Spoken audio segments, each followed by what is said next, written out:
Es war fast Ladenschluss bei Benton Auto & Tire und die meisten Jungs hatten bereits ausgestempelt. Die Leuchtstoffröhren summten über ihnen und die Luft roch nach Motoröl und abgenutztem Leder. Eli Dawson, 39, stand an der Werkbank in der Ecke und wischte sorgfältig eine Reihe von Zündkerzen ab, obwohl seine Schicht technisch gesehen schon vor einer Stunde geendet hatte. Groß, breitschultrig und ständig mit Fett bestäubt. Eli sah aus wie ein Mann, der seit einem Jahrzehnt keinen Urlaub gemacht hatte und wahrscheinlich auch nicht. Seine Hände erzählten seine Geschichte, schwielig, zerkratzt, die Art von Händen, die Probleme reparieren, von denen die Leute nicht einmal wussten, dass sie hatten. Bitte abonnieren Sie unseren Kanal und sagen Sie mir in den Kommentaren, von wo aus Sie dieses Video ansehen. Er wollte gerade seinen Lappen aufhängen und gehen, als er es hörte. Eine Stimme, jung, zögerlich, angespannt.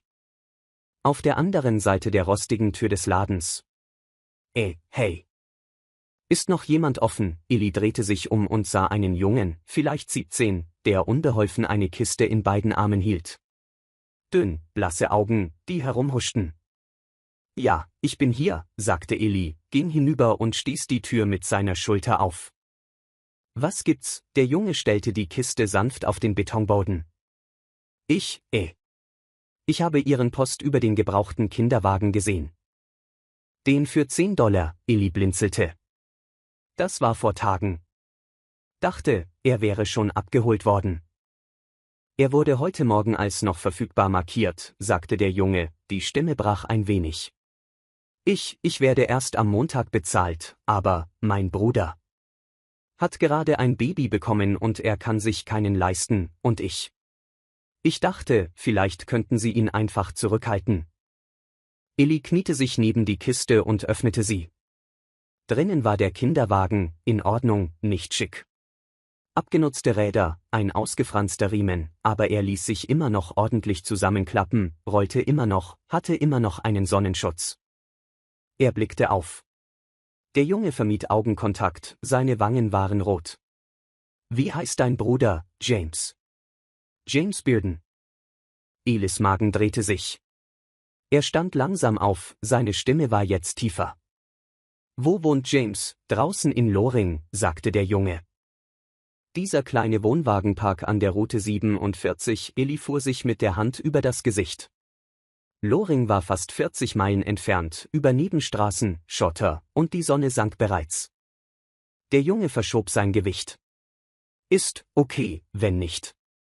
Ich werde ihm sagen, er war weg, Eli hob eine Hand. Steig in den Truck, der Junge blinzelte. Was, du hast mich gehört, befahl Eli. Wir liefern ihn, Moment, im Ernst, Eli antwortete nicht. Er schnallte die Kiste bereits auf die Ladefläche seines alten Chevy. Die Ladeklappe stöhnte. Aber sie hielt. Die Fahrt begann in Stille. Eli hielt seine Augen auf die Straße gerichtet und sah der Dämmerung beim Einzug zu. Du sagtest, sein Name ist James Bearden, fragte er und brach schließlich die Stille. Ja, Eli nickte. Ich kannte mal einen James Bearden, saß immer hinter mir im Werkunterricht. Roch immer nach Erdnussbuttersandwiches, der Junge lachte nervös. Ja, das ist wahrscheinlich er. Ist die immer noch jeden Tag? Elis Griff am Lenkrad verstärkte sich.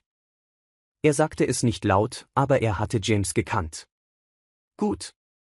Sie hatten zusammen Football gespielt, den Abschlussball geschwänzt, sich unter denselben Sternen betrunken. Dann war James nach der Highschool verschwunden, kein Telefon, kein Facebook. Eli dachte immer, er sei in den Westen gezogen, hätte etwas aus sich gemacht. Jetzt, ein Wohnwagen in Loring. Als sie auf den Dreckplatz fuhren, war das letzte Tageslicht bereits verschwunden.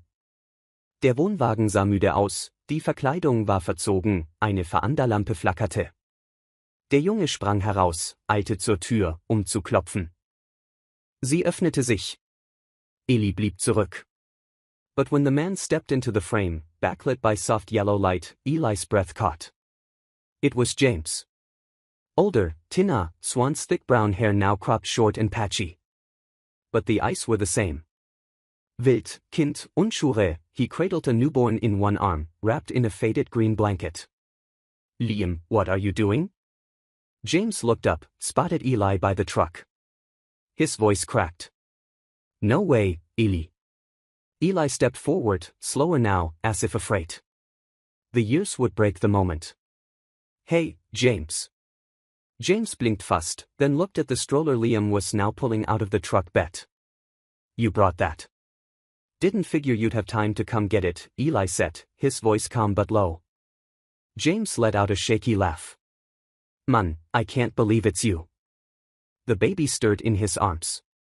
He gently rocked it. Eli's gaze lingered on the baby, then drifted to the broken porch steps, the half-lit trailer, the patches in the roof. He remembered James in high school. Loud, fearless. Not this. Quiet man, worn thin by something bigger than time. They stood in silence, the wind rustling through the trees. "I didn't expect to see you again," James said finally. "I didn't expect to find you like this." James looked away, ashamed. "I'm not proud," he whispered. "Things didn't go how I planned. Alice, my wife, she passed 6 weeks ago. Complications. We didn't have enough for the ambulance, let alone the hospital. Now, it's just me and her." He looked down at the baby girl. Eli swallowed hard. He didn't know what to say. But he didn't look away either. "You're not alone," Eli said quietly. "Not anymore." James nodded, tears glinting in the porch light, not falling just there. And for the first time since high school, Eli reached out, not with words, but with something firmer. He clapped a hand to James' shoulder and gripped it tight. Some friendships don't die. They just get quiet. Until they're needed again, ChatGPT said. Fate in the next morning. Eli stood outside Benton Auto and Tire, still wearing yesterday's boots. Grease on his shirt, circles under his eyes. He hadn't slept, not really, too many memories had come back in flashes during the drive home.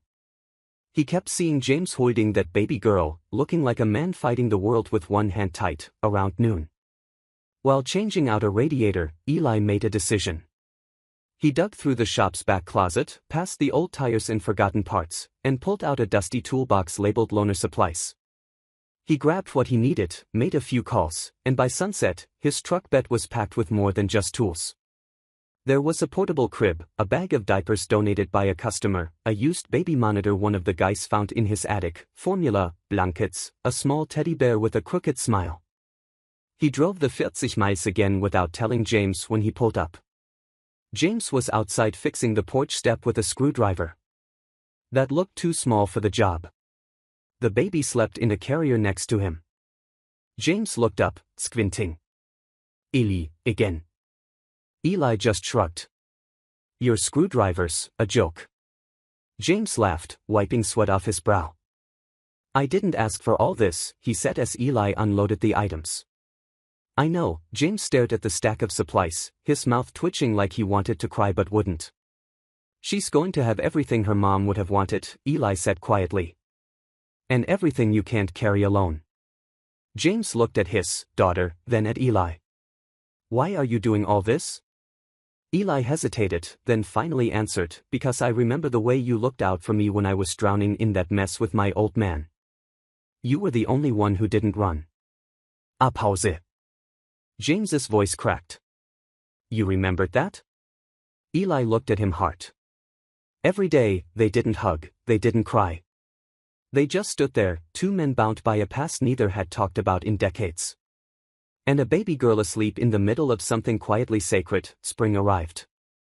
Like a slow breath over luring warm winds, softer skies, trees waking up after a long winter. Eli had kept coming back every Sunday, no matter how late his shifts ran or how sore his knees felt. Sometimes he brought groceries, sometimes tools, sometimes nothing at all but time. Little by little, James's place changed. The porch got new steps. The leaky roof stopped leaking. The baby, Olivia, started sitting up on her own, smiling like she knew something the world had forgotten. Eli had grown used to the rhythm. James would make terrible instant coffee they'd sit on, overturned milk crates in the dirt yard, and talk about everything but what mattered. That was their unspoken agreement. But one Sunday, James broke it. He set down Olivia's bottle and said, "I applied for work at the lumber yard." Eli raised an eyebrow. "That dump's still hiring." "Pace minimum," James said, rubbing the back of his neck. "But it's something." Eli nodded. "You sure you're ready?" "No," James admitted.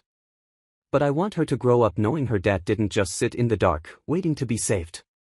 Eli looked at him long and hard, then smiled. That week, he called in a favor with an old friend at a welding supply company 2 towns over. Got James a short trial run doing night shifts, flexible hours, decent pay. When he told James, the man just stared at him. "I don't have a resume." "I told them your hands speak louder than paper," Eli said, "and that you used to be the best damn shop partner I ever had." James didn't say anything for a while. "Then, you didn't have to, I know," Eli said. "That's why it mattered." The job stuck. Weeks turned into months by the time Olivia took her first steps on the freshly painted trailer deck. James was putting in steady hours, even picking up weekend shifts. The circles under his eyes hadn't gone away, but the haunted looked at that one evening after work. Eli returned to the trailer and found something waiting on the porch. A box, wrapped in brown paper, tight with string inside, a photo of the two of them from high school, arms slung around each other, laughing in front of an old beat-up fort. Next to it, a note. "You showed up when I had nothing to offer, but won't forget that, ever." Underneath was a small metal plate, custom engraved. It read, "Olivia's first stroller, delivered by a real friend." Eli sat down on the porch, ran his thumb over the engraving, and stared out at the yard where Olivia now toddled in the grass, chasing dandelions. No crowd, no cameras. No thanks needed, just a tired mechanic. A father trying again, and a baby girl. Growing up in a world that had tried to take everything, but didn't win. Because sometimes, kindness doesn't come in grand gestures. Sometimes, it's a rusted pickup, a box of diapers, and a 40-mile drive that rewrites a life.